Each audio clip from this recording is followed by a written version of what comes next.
Mulch keeps the moisture and nutrients in the soil and the weeds out, and it's so easy to make my own thanks to my Ryobi 36-volt crushing shredder. It's the first cordless shredder on the market. I can take it where I need it, so I don't have to drag material to mulch all over my garden. And Ryobi's powerful 36-volt HP brushless motor easily turns this into this. It shreds material up to 40 mils in diameter.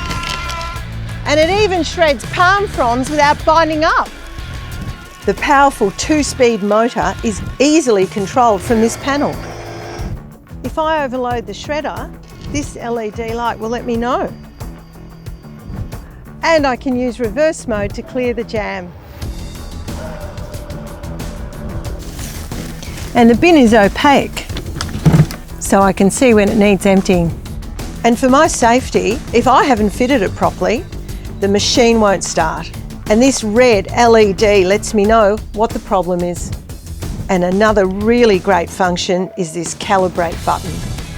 It takes all the guesswork out of adjusting the cutter, ensuring the material is shredded properly. It crushes foliage down to 3:1, so it takes less room in my compost or green waste. And when you're finished, the legs can be folded up out of the way for compact storage. So if you love a tidy, healthy garden, get a Ryobi 36-volt HP brushless crushing shredder and enjoy the results. Ryobi, a cut above.